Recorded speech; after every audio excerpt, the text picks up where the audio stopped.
It's been a hot minute, but welcome to another episode of Murders, Mysteries, and More. My name is Kaylee. And my name is Desi. Don't forget to like and subscribe, and don't forget to hit the bell next to the subscribe button to turn on post notifications. Before we get into this case, we always encourage those who have useful information to any unsolved case, please report it to your local police and sheriff department. Viewer discretion, please be advised. This video will contain some very graphic details. If you cannot handle this or you're under the age of 18, please click off now. The year is 1888 in East London in a place known as Whitechapel. At this time, Whitechapel streets were littered with poverty, and as a result, a high crime rate ravaged this area of London. Thus, many women turned to prostitution to make ends meet. But a mysterious man lurks in the alleys, preying on innocent women for his sick pleasures. Who is Jack the Ripper? So in the 1880s, a large pool of Jewish immigrants arrived in the East End of London, and in 1881, many Jewish immigrants arrived due to the assassination of Tsar Alexander, who was the Emperor of Russia. His assassination was an act against the Jews. Oh, well, massacres of Jews would occur after the assassination, unfortunately for them. So London was the halfway point for Jewish immigrants. The end goal for them was to reach the United States, but many of the refugees couldn't afford the more pristine places in London. They had to settle in the ghetto instead, which were Spitalfields, Whitechapel, and St George. This is a great explanation as to why many women turned to prostitution, as they had to pay bills and had no other choice, unfortunately. Yeah. April 1888 to February 1891, a total of 11 women were brutally murdered in the East End of London. This would later on be known as the Whitechapel murders. 5 out of 11 women are believed to be killed by the same killer, Jack the Ripper. They are referred to as the canonical 5. The first victim, Mary Nichols, aka Polly. The only thing we really know about her early life is that Nichols was a teenager and she fell in love with a boy named Thomas Stewart Drew. In 1863, this puppy-love teenage romance tragically ended when she met a printer who was named William Nichols. They tied the knot at St. Bride's Fleet Street Church. Today, a plaque commemorates Nichols and says, "Remember her life, not its end." In 1880, Nichols separated from her husband and 5 children. Sadly, her life turned upside down. She had an alcohol addiction. Like many women at the time, Mary Nichols occasionally turned to prostitution so she could pay her bills. Late night prostitution. Nichols didn't have enough money to pay for her bed. A deputy lodging housekeeper escorted her off the premises of Wilmot's Common Lodging House. Nichols decided that turning to prostitution would help pay for her bed, like many women at the time. As the lodging housekeeper escorted her off the premises, Nichols laughed. She says, quote unquote, "I'll get my DOS money, see what a jolly bonnet I have now." This was the last time she was seen at the Common Lodging House. At 2:30 a.m. on August 31st, her friend Emily Holland met her by a shop at the crossroads of Osborne and Whitechapel Road. Nichols bragged to Holland that she made over 3 times the amount for her bed, but that she spent most of it. Holland tried to convince a heavily intoxicated Nichols to come back to the Wilmots' common lodging. Nichols refused, and this would be the last time anyone would see her. At around 3:45 a.m., Charles Cross discovered Nichols' body by the gateway in Bucks Row, right off Whitechapel Road. This was roughly a 10-minute walk from where Holland last saw Nichols. She was found wearing workhouse-issue clothing, and next to her body laid a white handkerchief, a comb, and a chunk of shattered glass. Her throat was slashed all the way down to her spine, which to me, that sounds absolutely horrendous. Cannot imagine that. And then approximately 45 minutes later, Nichols was placed inside an ambulance and was taken to the mortuary of the nearby Whitechapel Workhouse Infirmary. This shocked Victorian sensibilities. Here's what they had to say about the murder. The brutality of the murder is beyond conception and beyond description. Inspector Spratling of the Metropolitan Police J Division noticed that Nichols had been disemboweled, which is the removal of internal organs. So whoever killed her had to have some medical knowledge, surgical knowledge. In her memory, many flowers are brought to her plaque, as well as this next part I find really interesting is that people would place coins on her plaque, remembering that she had the money to pay the 4-pence for a bed if she didn't fall victim to Jack the Ripper. I find it crazy, she had the money to pay for a bed, but whoever this serial killer was, he took that away from her. Yep. He stole that shit. Yep. 2 days after the gruesome murder of Mary Ann Nichols, another prostitute was found dead by the name of Annie Chapman, aka a Dark Annie. Chapman was born as Eliza Ann Smith in September 1841 in Paddington, London. In 1856, her family moved to Windsor, and on May 1st, 1969, she tied the knot with John Chapel at All Saints Church in Knightsbridge. 1869 to 1881, she lived in West London, and in 1870, her daughter, Emily Ruth Chapman, was born. 1873, she had another daughter, Annie Georgina Chapman, was born, and then she had her son, John Alfred Chapman, in 1880. Sadly, John was crippled and had to be placed into a home. That's depressing. It is. 1881, the Chapmans moved back to Windsor, and 1 year later, Emily caught meningitis. That is bad. Meningitis at that time. Yeah, you don't mess with it. Luckily, we have Rough. shots now, vaccinations. You can still technically get it, but yeah, it's horrible. But back then, they didn't have nothing, so, you're dead on sight. For sure, if you catch it.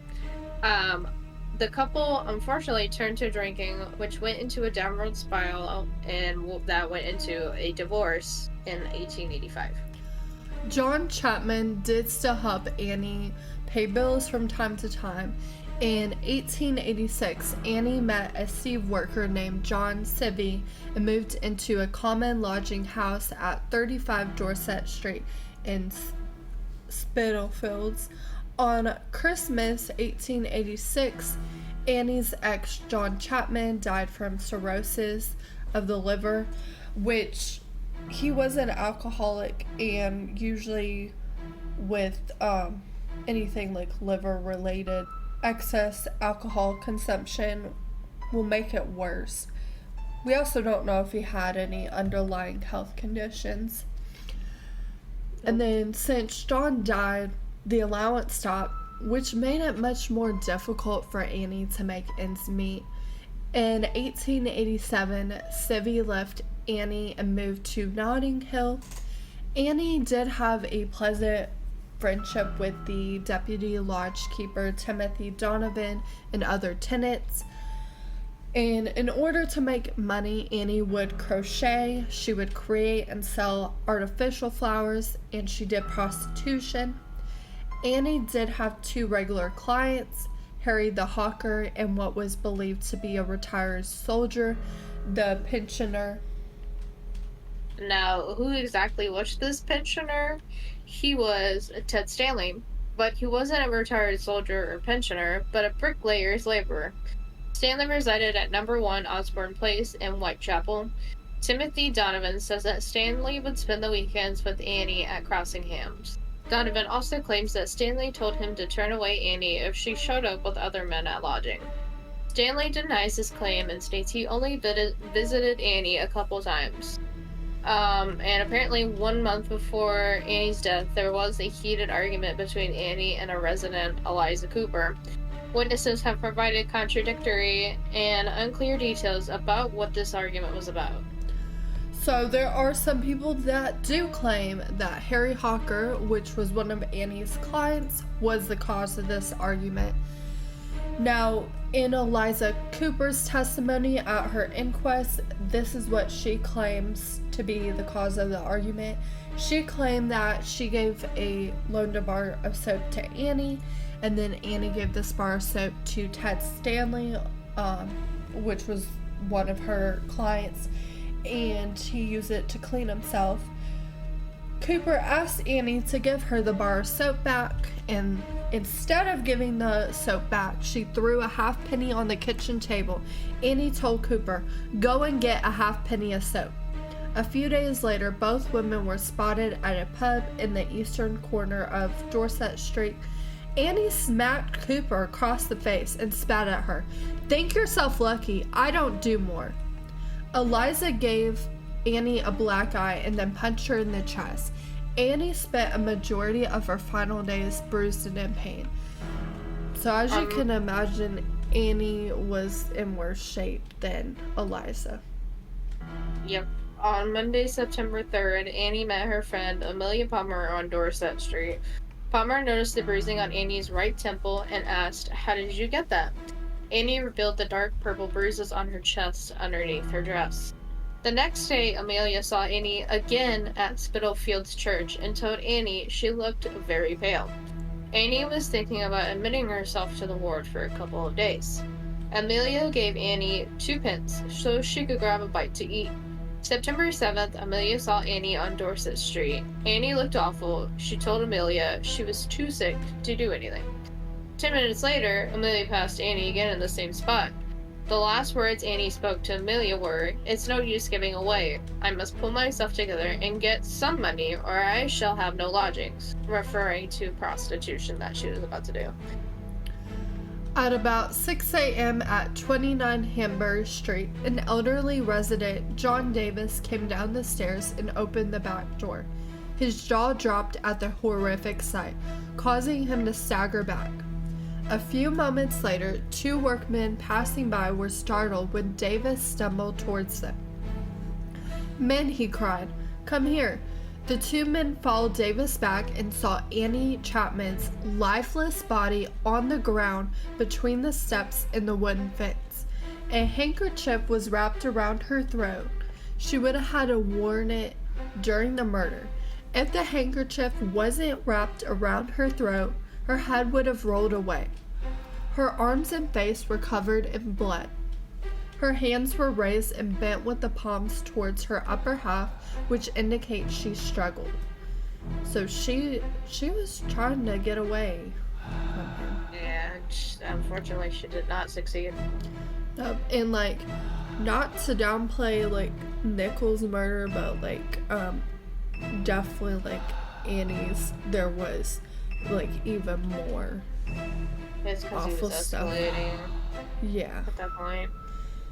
This horrific sight left all 3 men speechless, which myself, if I saw that, I wouldn't know what to do either. No. All 3 men snapped out of it and spread out to search for officers. One of the men, James Kent, of course, like the fucking idiot he sounds like he is, instead of searching for an officer, went for a drink. Henry Holland ran up Commercial Street and headed across to Spitalfields Market, and he was met by a constable. Holland blurted out what he had just witnessed, but was taken aback when the constable told him to not leave his post. Holland did make a complaint to Commercial Street Police Station and explained what happened. To his disbelief, they told him the constable was right, and he wasn't supposed to leave his post.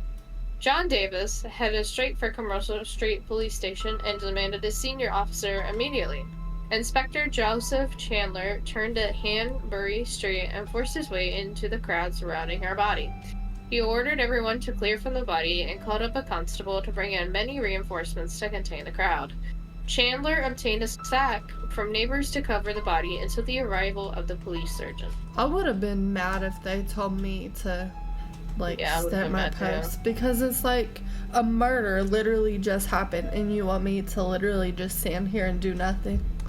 But yeah, no, that's dumb. That's all. Dr. Baxter Phillips, the police surgeon, arrived at 6:30 a.m. He could tell that there was nothing else he could do to save Annie, and this is his testament. The left arm was placed across the left breast. The legs were drawn up, the feet resting on the ground, and the knees turned outwards. The face was swollen and turned on the right side. The tongue protruded between the front teeth, but not beyond the lips. The tongue was evidently much swollen. The front teeth were perfect as far as the first molar, top and bottom, and very fine teeth they were. The body was terribly mutilated. The stiffness of the limbs was not marked, but was evidently commencing. He noticed that the throat was dissevered deeply, that the incisions through the skin were jagged and reached right around the neck, on the wooden paling between the yard in question, and the neck smears of blood, corresponding to where the head of the deceased lay, were to be seen. These were about 14 inches from the ground and immediately above the part where the blood from the neck lay. He has some really good details, but yeah, that sounds very gruesome. Yep. Post-mortem revealed that the killer had cut out Annie's womb. This is a critical detail in finding who the killer was, because they obviously had to have some anatomical knowledge for sure to know this. Phillips had the body removed and sent to the Whitechapel Workhouse Infirmary in Eagle Street off of Old Montague Street. A little bit before 7 a.m., Robert Mann was found unauthorized washing and cleaning the first victim, Mary Nichols. Not supposed to do that. Nope. Chandler scolded Mann and said he wasn't to wash the body until Phillips, the police surgeon, thoroughly completed his postmortem examination of the bodies. Chandler put P.C. Barnes in charge and came back a couple hours later, furious once again. The found nurses had once again cleansed the body before a post-mortem examination was completed because they're all fucking idiots. Right, and I feel like this, if they didn't do this, this would help a lot in these cases. Yeah, no. Like, you just basically washed away any evidence they had. You Right. fucked it up, bro. Yeah, well, and a lot of people question a lot of the police in East London at the time, and I can kind of see why. Yeah, this is exactly why. Unlike Nichols' death, Annie Chapman's death didn't go unnoticed to the media. Here are some words from the Daily Telegraph. Dark Annie's spirit still walks Whitechapel unavenged by justice. Her dreadful end has compelled 100,000 Londoners to reflect what it must be like to have no home at all except the common kitchen of a low lodge housing, to sit there sick and weak and bruised and wretched for a lack of four-pence with which to pay for the right of a doss to be turned out after midnight to earn the requisite pence anywhere and anyhow, and in the course of earning it to come across your murder and to caress your assassin. With both of them, it's honestly sad. Like, they both would have had enough money to pay for bed, but instead they became victims. Unfortunately for them. But the choice of prostitution isn't always as clear-cut as it may seem. Both Mary Nichols and Annie Chapman battled alcoholism and immense poverty. So, unfortunately for them, they both turned to prostitution to help pay the four-pence for a bed. And regardless how they got the money, they paid their bills. But both women were unfortunate victims of the Ripper, who left a dirty mark on the east end of London, leaving many shocked in horror. But, with that being said, thank you for listening to another episode of Murders, Mysteries, and More. Remember to always keep your eyes open because Jack the Ripper is lurking, and tune in next week for part 2 of Jack the Ripper.